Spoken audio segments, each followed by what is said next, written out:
Good afternoon. Wanted to do just a quick video on a couple of planes I have. These are tools that I used to use a lot when I was making larger furniture, and don't use them, as I've complained about many times. I don't make a lot of big furniture anymore, so don't really use these tools. The first is this rabbet plane from Emerich. It's a pretty simple tool, but it's actually really nice. Has a couple of features that I really like. First being the hardwood sole, and the second being the strike, if you want to call it a knob maybe, or a strike protector for loosening the iron. It really keeps the body of the plane from getting damaged by hammers. The other tool that I actually do use this on occasion, it's a block plane that I made from a kit. So what I'm going to do is, both of them need to be sharpened, I know that for certain. So I'm going to sharpen them up. This one's a little tricky to sharpen because of its size. This stone is soaking up the water, as it usually does. I had noticed that I had put up a video the other night, and I noticed that it got cut off at the end. The last 90 seconds or so were cut off for whatever reason. I'm not exactly sure why, so I apologize for that. I thought that maybe I had hit the stop button, but I clearly didn't. So maybe it was just when I was uploading the video, I messed something up. It's really cold out today. And right now it's probably just about at the freezing point, maybe 32 degrees. And it barely made it above that today. There's one thing I really don't like with water stones. Whenever I use my water stones, I generally will flatten them, clean them up and flatten them with the diamond plate. And excuse me just a second. I thought I had some towels here. I guess I didn't. Excuse me just a second.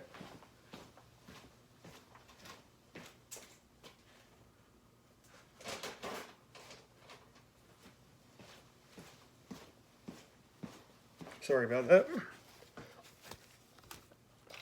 But what I will do usually when I clean my stones, I will bring them. We have a faucet right outside of the garage, and I'll bring the stones out there. Use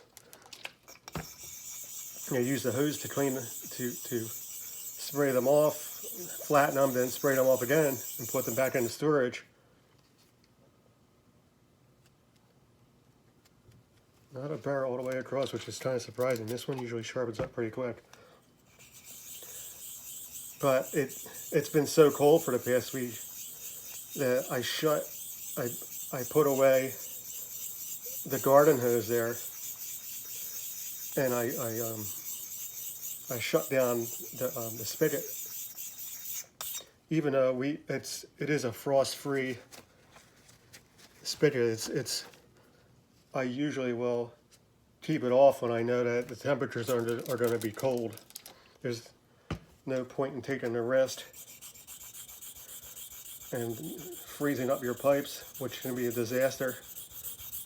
I thankfully, knock on wood, I've been living in here for 20 years and it's never happened. And the bear is not yet fully formed.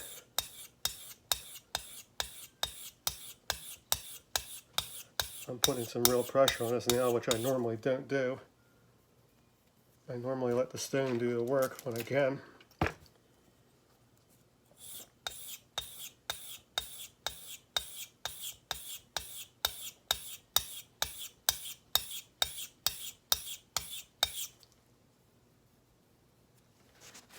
Finally getting a bear here.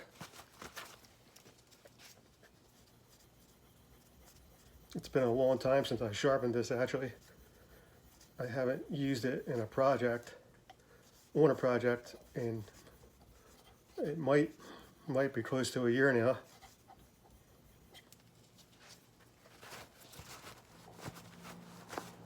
Same can be said for the EC Emerich, the rabbit plane there. It's been quite a long time since I've used that.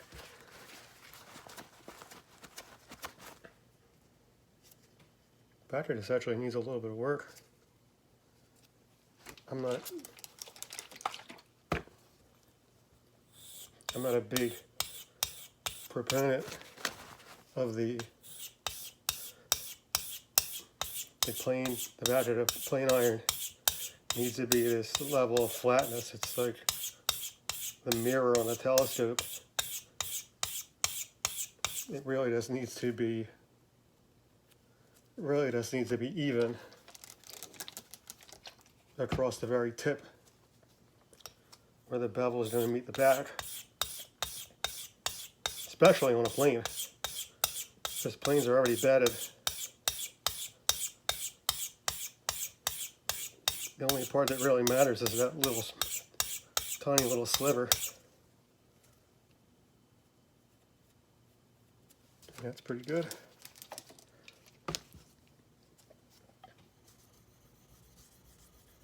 I'm going to give this back a little bit more attention than I normally would.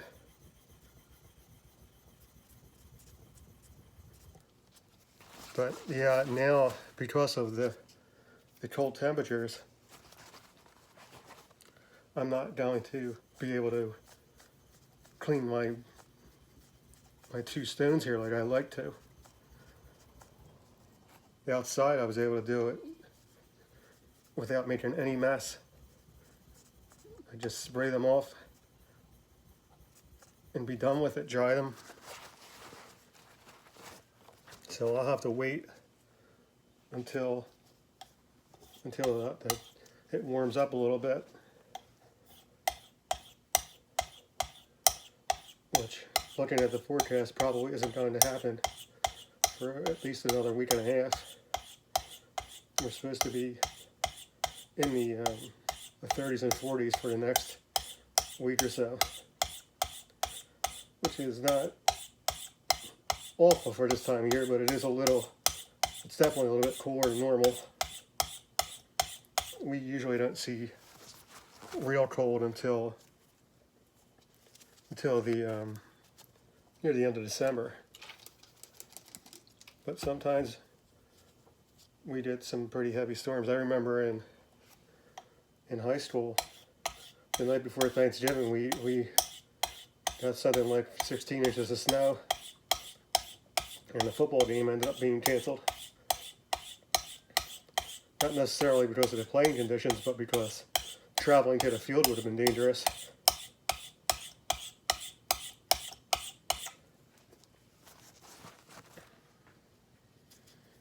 Thanksgiving is just a few days away. I know that Thanksgiving, this is generally an American holiday. Other countries do have holidays that are similar to it, Canada in particular. But it's probably my favorite holiday. I really, I like the aspect, there's no gifts, there's no pretension. It's just, a nice dinner with your family. I really enjoy reading about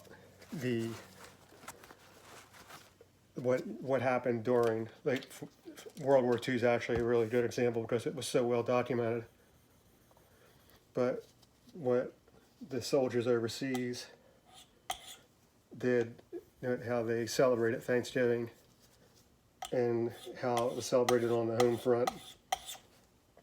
It was a holiday that took on a lot more meaning because so many people are away from home, and and so many people were separated from their families. And the military is really unusual. Everybody complains about the food in the military. It's, it's just part of being in the military. It's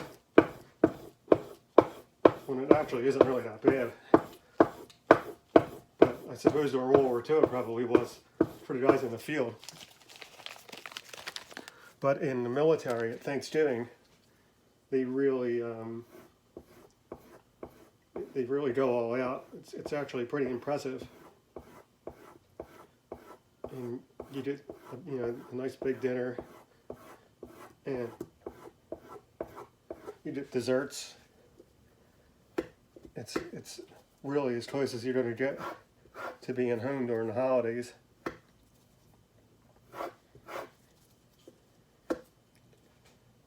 It looks pretty good. What I'm going to do here, rather than put everything away, I'll do this. I'll sharpen this one up right away and then do a demonstration and see how they work. This has a really nice iron on it. I was super impressed by it when I got it. I'm not sure how many years ago now. This one sharpens up much more like a traditional plain iron than that tiny little one there. And I do use a micro bevel on this, or a secondary bevel if you want to call it that. But I used to use this tool. I never, and on a larger project that had, you had maybe a half a dozen or so, or maybe more antenna joints. I would always use a table saw in most cases to cut the joint, to cut the mortise, or the tenon, I mean. And I would use this plane here to clean up the actual tenon. They did it, they did the final fit. And it did a really nice job. It was one of those tools I purchased. I purchased it. It wasn't very expensive, and I figured, well, for whatever it cost, $85 or $90 at the time, it was worth a shot. And I was, as I said, very, very impressed with the quality of it and the functionality, everything. It just turned out to be a really nice tool. I'm going to do this choice just because I haven't used this tool in quite a long time, to be honest. Almost embarrassingly long time.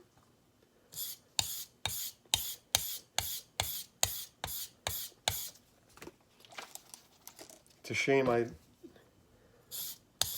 would love to make more furniture, but it's not even about time, really. It's more a matter of space. I mean, where you just can't keep, if you're not selling it, you just can't keep building furniture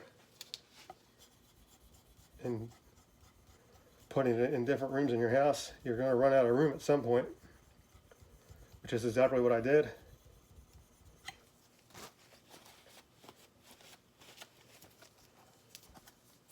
Turn that around. I'm just trying to keep the wear on this nice and even. That's the one thing with water stones. You really have to be very mindful of using the entire stone whenever possible. Otherwise, you'll start to get grooves, especially in the higher grits, or the lower grit stones. The 8,000 grit stone, it seems a little bit more resilient in that regard. But an 800 grit stone, you'll start noticing tracks on it. Even after this session here, I can actually see the groove, the hollow being formed.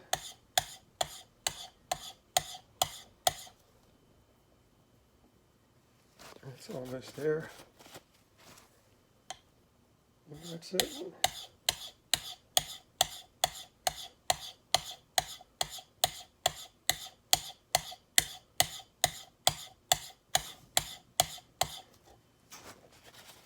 But back to Thanksgiving, I really enjoy it.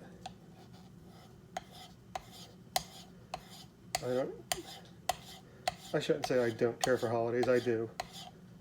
I don't like. I said many times, Christmas is for kids. It's not. Adults get way too caught up in it, and they're buying the perfect present and all of those things. I'd rather not. I'm just happy to be home and relaxing with my family. Any day off from work is a good day. I was saying in my last video, I don't want to sound ungrateful. I really enjoy my job. Well, okay, I'll take that back a little bit. I don't mind my job. I'm not going to say I really enjoy it. I like the people I work with. I like the company I work for. I get along great with my co-workers, and I get along great with the manager. I've been working here a long time, and I've probably retire there if I made it that far. Some days I don't feel like I'm going to. But like most people who have a job who work full time, I'm not going to lie and tell you that there are many days I would rather be somewhere else, namely home. And when I say home, I mean with my family.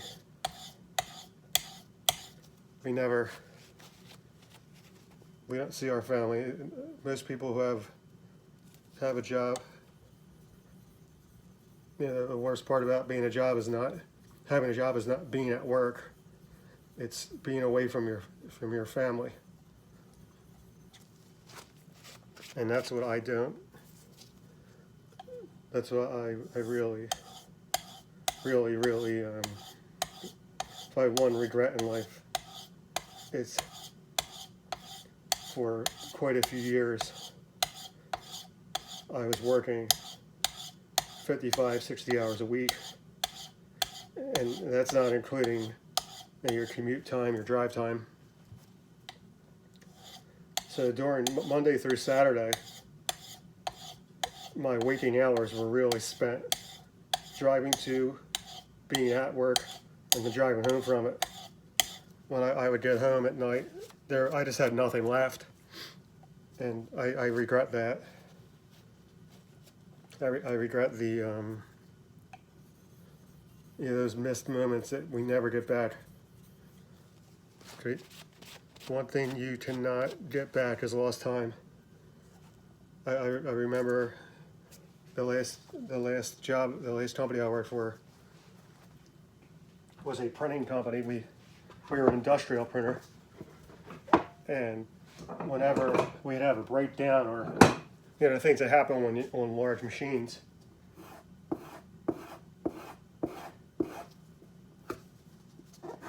whenever we had a breakdown, the manager, the foreman on duty would, he'd come, oh, we have to make up that lost time. And finally one day I said to him, I'm not going to say his name, but I said to him, that time's gone. We lost that time, and it's never coming back. And that's what people don't really understand, that concept. You just cannot retrieve the seconds that go by. Once they're gone for good. And that's really what I regret about spending so much time at work. But at the same time, I was doing what I had to do, in that I was making sure my wife and kid had a place to sleep. So we trade off a lot of things in life when we get older. When we get older, we sometimes regret it. I'm going to do here. Let's see. This might need to be set, and it certainly does.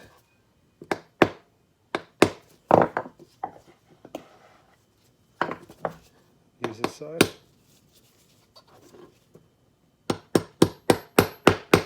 It's kind of chilly in here, and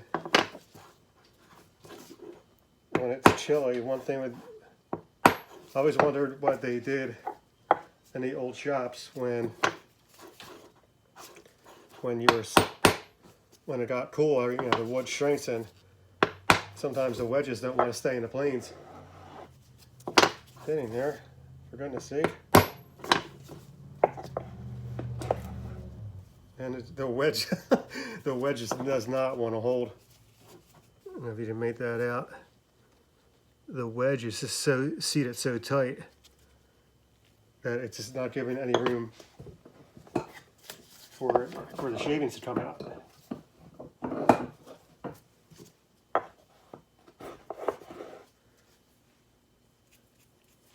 That has never happened to me before, and that is not a lie. Maybe I'll have a little bit better luck with this. As I said, I'm not exaggerating when I tell you it's quite cold in here. A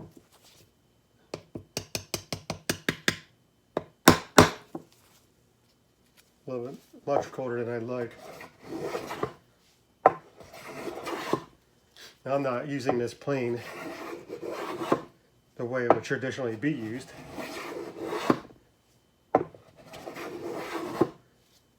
I'm just trying to demonstrate it, that it's such a good tool.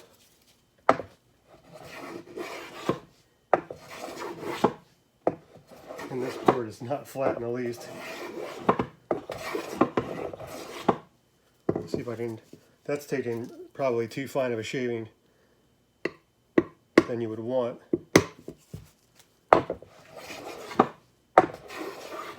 For using this, you'd really want it to be a little bit heavier. A little bit better. These, you can see how it's like paper thin, which if we were using this as a smoothing plane, that would be great. But we're using it. We're supposed to be using it to sort of hog off.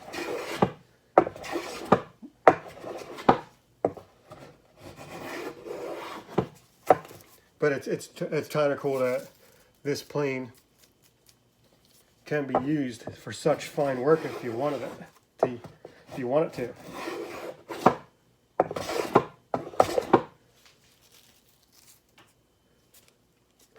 But yeah, that you could see that this is a really nice tool.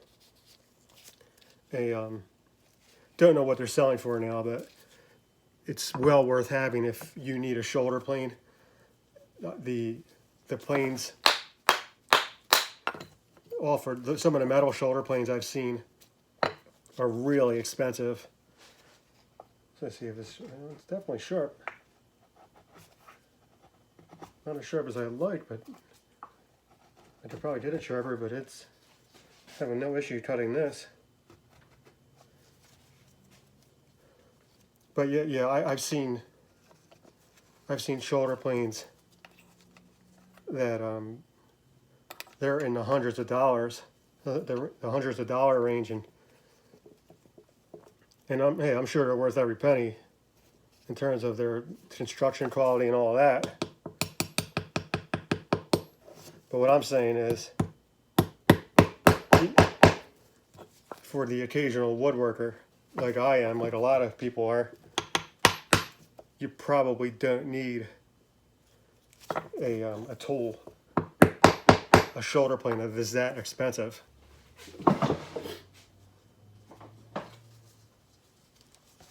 Is it the yoke? I'll take out my. That's weird.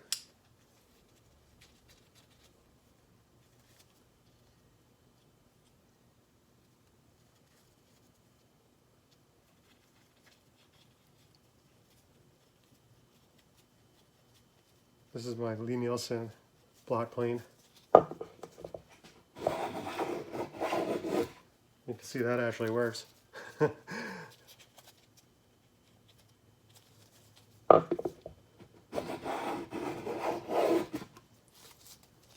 taking a pretty heavy shaving. This is really sharp. I sharpened it up just a few weeks ago. I thought I was going to need it, and I ended up not using it. But what's nice about this tool is it will take a fine shaving if you need it to. So I had one success and one failure. Like I said, I might have to. I never edited a video on YouTube before. In this case, I think I'm going to have to, because that was really kind of painful. So yeah, I have one recommendation for you. That is, if you do need a rabbit plane, if you're in the market for one, maybe consider this one from Emerich.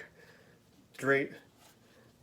If you need a block plane, maybe you just want to buy one from Lee Nielsen rather than make one from a kit.